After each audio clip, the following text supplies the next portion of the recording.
fiery horse with the speed of light, a cloud of dust, and a hearty hi-yo silver, the Lone Ranger.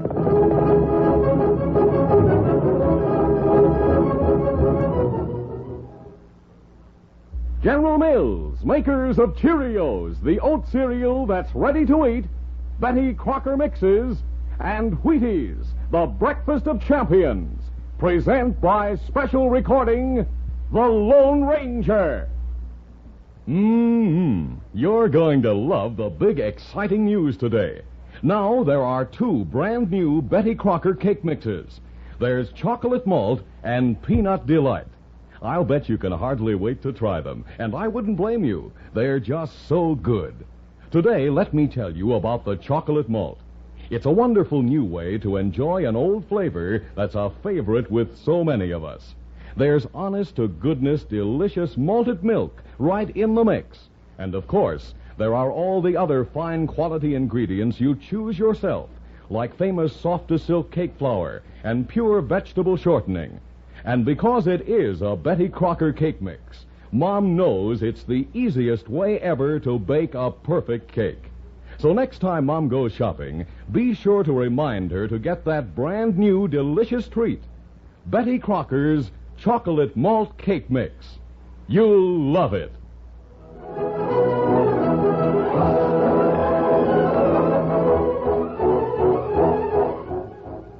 With his faithful Indian companion Tonto, the daring and resourceful masked rider of the plains led the fight for law and order in the early western United States.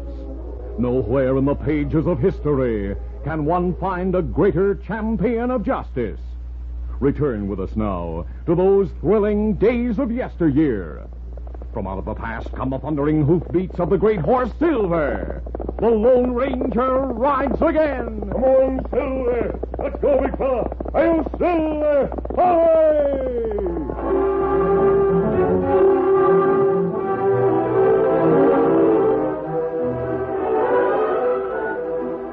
The Lone Ranger and Tonto walked down the main street of Tomahawk toward the Trail's End Cafe. The Lone Ranger was not wearing a mask, but his clothes were travel-stained and dusty. There was nothing in his appearance to distinguish him from 1,000 other cowboys who had ridden the long, hard trail, and his hat was pulled low over his eyes to shadow his face. Trail's End, only cafe in town. If Butch Carson and any of his men here, that's where we find them. Cafe plenty crowded. The Lone Ranger and Tonto entered the cafe. At the far end of the long room, there was a stage, and a woman of about 30, who had just finished singing, was bowing to the applause of the ranchers and cowhands. We've come to the right place, Tonto. That's Carrie Lane. We're used to sing and dance. Butch Carson's girl.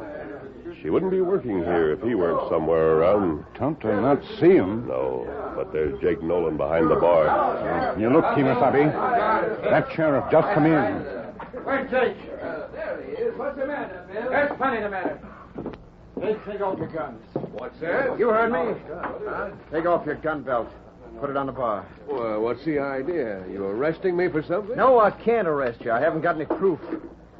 But there's another way of stopping you and your ornery crew from killing my cows and running off my calf. We're going to settle this feud between us with our fists. I'll break you in two. Come on, outside. Come on, let's go. Bill and Jake led the way out of the cafe. The other men soon formed a hollow square in the street.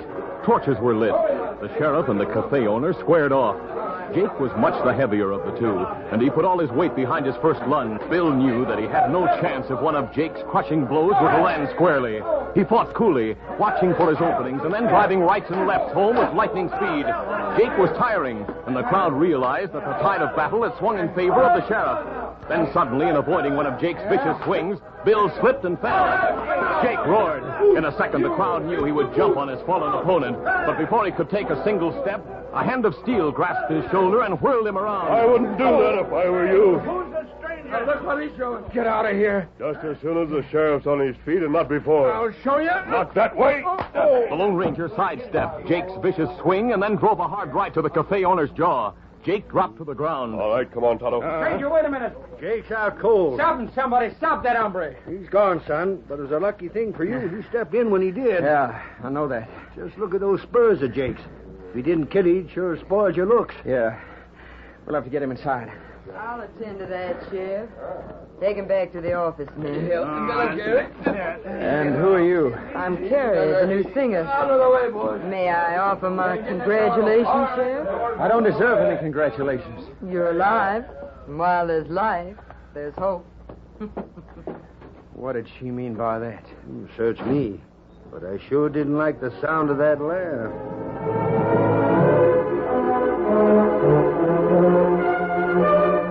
In the office of the cafe, Carrie bathed Jake's swollen jaw and applied a piece of steak to an eye that was rapidly turning black and blue. Who was that knocked me out? Stranger. Nobody seemed to know who he was.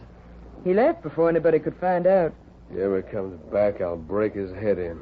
Aren't you asking for more trouble than you can handle? I'll show him. Well, somehow I don't think he'll be back. And anyway, Bill Desmond's the one you should be sore at. He was the one who started it. Yeah, the mangy coyote. And you wanted him to start it, didn't you, Jake? Only you were hoping he'd go for his guns. What are you talking about? You thought you could get rid of him and take his place. Well, I guess Butch wouldn't like it if I was sheriff, huh? I guess he wouldn't like to move in and get the kind of protection I could give him. Oh, I guess he'd like it a whole lot. Only you've bungled the job. Now, how about taking a few suggestions from us? Butch will get rid of Desmond for me? In a way. In a way, he'll get rid of himself. I don't savvy. Look, the sheriff has nearly 20,000 head of cattle. He doesn't own enough land to graze 1,000. Why, sure does. I said own. He owns 100 acres on this side of the river. All that range on the far side belongs to Silas Mason, the banker. Yeah, but he rents it to Desmond. And the lease is up at noon tomorrow. It'll be renewed. No, it won't be. Sometime before noon tomorrow, Mason will walk in here and offer to lease that range to you. You're loco. I'm telling you what's going to happen. Just leave it to Butch. We'll only need your help if things go wrong. Shortly after midnight, Silas Mason was awakened by a loud knocking at the front door of his home. He struggled into his clothes and hurried to answer it. After midnight. Fine time to wake a man up. He opened the door. There were half a dozen men standing on the porch. All of them wore bandanas covering their faces. Outlaws. Get him, Joe. Yep. One of the masked men hit the banker hard behind the left ear with the butt of his gun. I'll give you a hand with it.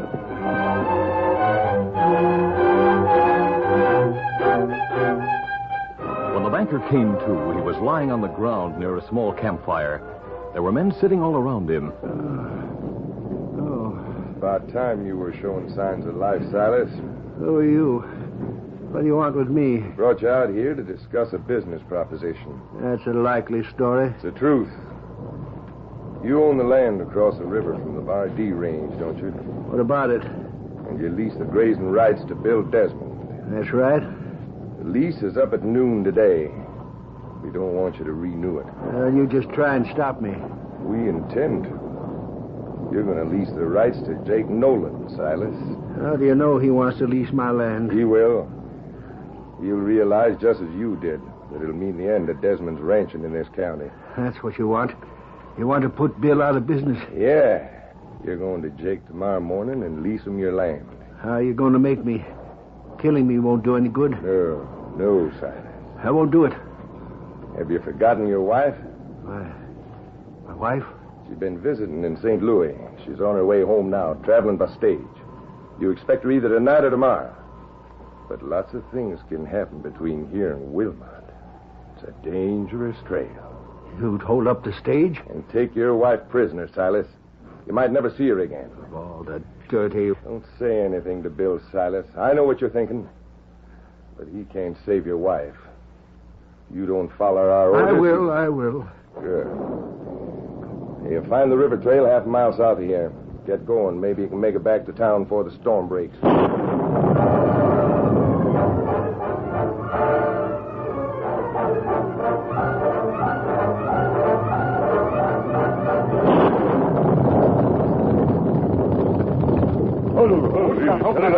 The Lone Ranger and Tonto, who had been searching for Butch Carson's camp, found a cave on the banks of the river just as the storm broke.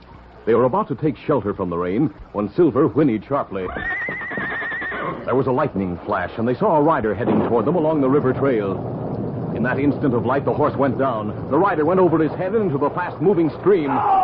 Swiftly, the Lone Ranger pulled off his boots, watching for the man to come up. There he is. Turn, carry him down this way. There are rapids below. The Lone Ranger dove in. The man had been carried out to midstream. The Lone Ranger struck out toward him. The man was struggling desperately.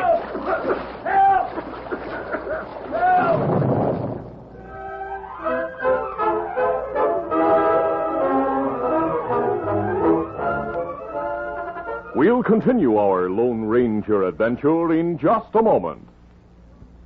Sailor Sam is the smartest boy who ever shouted, "Ship ahoy!" He can weather any storm that blows. He's got go power from Cheerios. Yes, he's got go power. There he goes.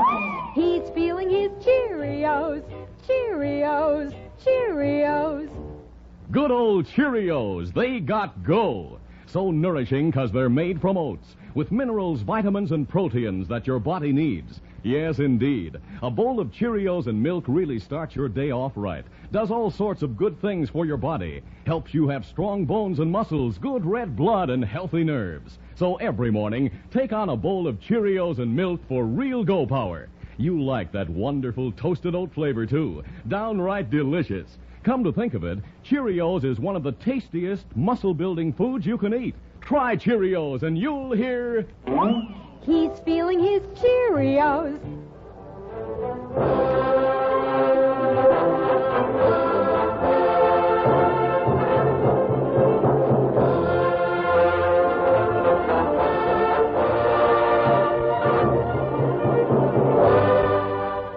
Now to continue.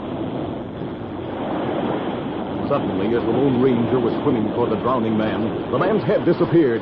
In the next moment, the masked man felt a terrific wrench. A whirlpool had gripped him. It pulled him under, deeper and deeper toward the bottom. Instead of fighting against it, he swam with a pull. Down, down. At last, he felt the terrific clutch of the whirlpool relax. But now his lungs were bursting. He hit a rock. He pushed himself away with his right hand, and his left touched cloth, a coat. He grasped it firmly. He had the man's arm. He fought to the surface.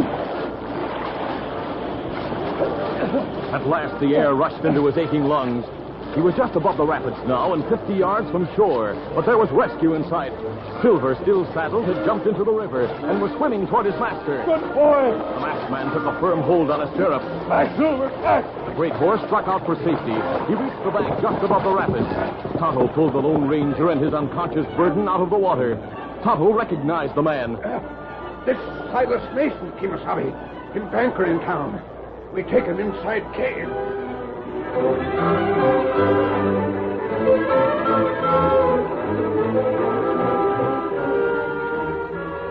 It was not until an hour later that the banker opened his eyes. Easy, Mason. You're masked. I'm not an outlaw. You're one of them. You followed me. No, I haven't been following you. Tonto and I saw your horse fall. When you were pitched into the river, I went in after you. You saved my life? Silver saved both our lives. Silver? Who's Silver? My horse. You call your horse Silver, and this Indian's name is Tonto? That right? And masked. You must be... Oh, no. That'd be too much to hope for. Him good friend.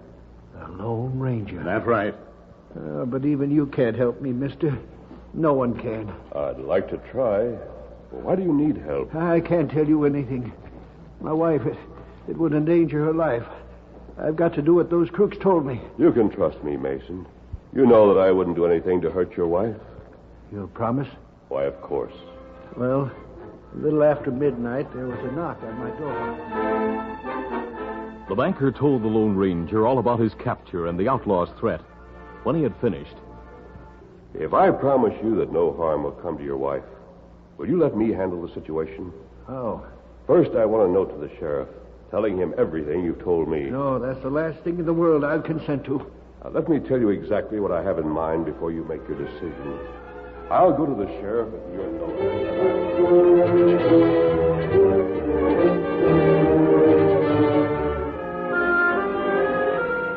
At 11 o'clock the following morning, Jake Nolan pounded on the door of Carrie's cabin. And when Carrie opened the door... Well, Jake, the lease all signed? No, and it won't be. Look, it's only 11. I told you to stay at the cafe until he showed up. Silas won't show up anywhere. Why not? The sheriff just came into town leading the banker's horse. What are you trying to say? That Mason is dead. What? That he got thrown into the river last night on his way back from seeing Butch. Drowned? Yeah. That puts the kibosh in the whole scheme. No, it doesn't. If Silas is dead, the old lady owns the land. His wife? Of course. She's on the stage somewhere between here and Wilmont. We'll force her to sign the lease. Round up your best men. What for? Because they'll be needed, and so will you. Butch only has half a dozen men with him. I don't want to get mixed up in any holdup. No, all you want is the profit from it. You said We that... thought the threat would be enough. It would have been if nothing had happened to Silas. Don't be so yellow. Who's going to recognize you with a bandana covering your face? And why should you be afraid if I'm not? You're going too? Why not? I've got to show you where Butch is camped, so why shouldn't I get in on the fun afterwards? The sheriff rode into the tangled hills. He was hailed from a thickly wooded slope that rose sharply at the right of the trail. Ho! Come on, boy. Up we go. Come on, get there. He urged his mount up the slope. There, well hidden by the trees, he found 10 of his hands and the Lone Ranger. Ho, down, boy. See? They're coming. How many of them? I counted 12. Jake, some of the toughs who hang around the trail's end, Carrie, and some I didn't recognize. Butch Carson and his men. Maybe so. Everything going according to schedule? Yes, we stopped the stage just outside of Wilmont. Mrs. Mason agreed to ride the horse we brought her the rest of the way to Tomahawk. And she and Tonto are taking the long trail to the north. Good. That puts her out of danger. Yes. There's only the driver and 5 of your men on the stage now. And where are they? Waiting at the east end of the canyon. We'll start through when we hear Butch and his men coming. We? Yes, I'm going back to join them. You stay here until the gang rides by down below. Don't follow them too closely. The odds will be against you till we get there. We don't want them to know they're being followed. Right. I understand. I'll let us see you in the canyon. Easy, steady, big fella. One fiddle.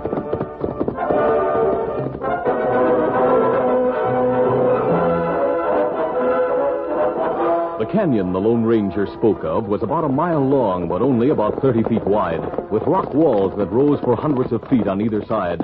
The masked man found the stage drawn up at the eastern end. Oh, Silver, easy, steady now. Well, mister, are we going to see some action? It looks that way. I'm going to tie Silver to the back of the stage. Do you mind if I take the reins? Mind? You're plumb welcome. Aren't we going to wait here? No, I picked out a spot where the stage will block the trail. But you better check your guns and ammunition while there's still time. After tying Silver to the rear of the stage, the Lone Ranger climbed to the box, gathered the reins, and drove the stage into the canyon. Get up there! Come on! Get up! The team dashed around the first turn of the canyon, and 100 yards farther on, the masked man pulled them to a stop, yanking hard on the left rein so that the stage skidded sideways. Ho! Ho! The men poured from the stage and took cover. The Lone Ranger jumped to the ground and unhooked the team. Steady, boy. Over here. As he was leading them away, the outlaws rode into view. Here they come. Hold your fire for a minute. The Lone Ranger allowed the outlaws to open fire first. Then... The battle raged for 5 minutes, and then with nearly half his men wounded and realizing that Mrs. Mason was not on the stage, Butch Carson gave the order to retreat. Get mounted and get out of here.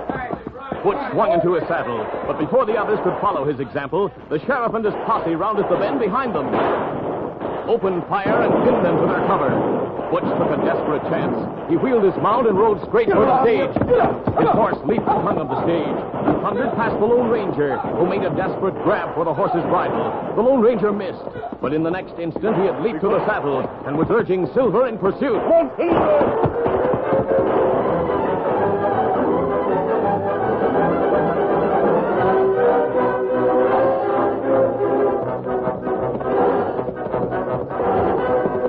The trail east of the canyon zigzagged down the side of the mountain.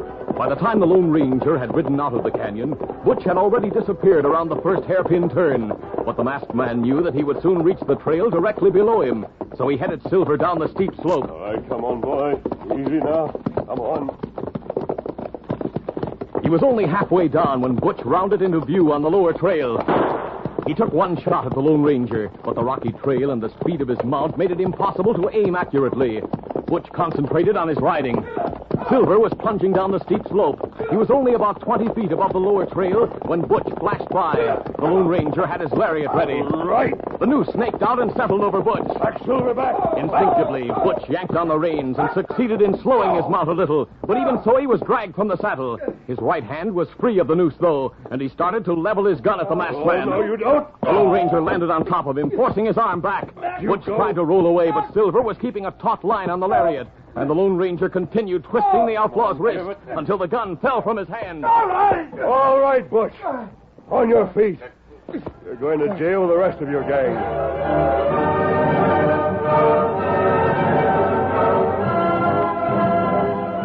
By the time the Lone Ranger reached the canyon again, the posse had completed their roundup of the gang, and he turned his prisoner over to the sheriff. Get in contact with the nearest United States Marshal. The gang may have been planning to kidnap Mrs. Mason. The stage is carrying United States mail, and that makes the holdup a federal offense. They'll be safer in a federal penitentiary. You won't need my help in getting them back to town. No, thanks, mister. We can handle them. Adios, then. Adios, mister. One Silver! A fine thing when the law is in cahoots with crooks. Meaning? That hombre on the white horse. I thought that's who you had in mind, Jake. He's no crook. He wears a mask. Yes, and he rides a white horse called Silver. He's given his life to save this country from crooks like you and Butch. He doesn't ask any reward, not even thanks. When his job is done, he just rides away. What? Any idea who he is now? Leaping cactus. He's the Lone Ranger. Silver!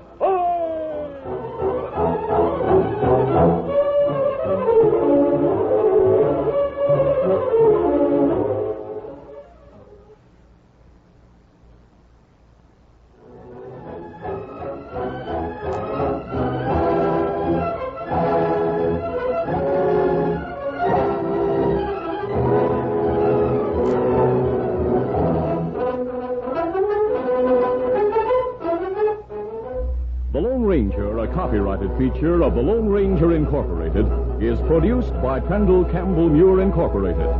The part of the Lone Ranger is played by Brace Beamer. Your announcer, Fred Foy.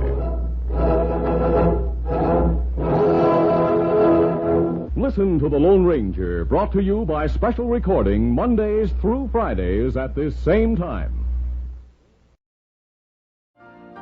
You've been listening to the OTR Gold Network. Find more classic radio at otrgold.com.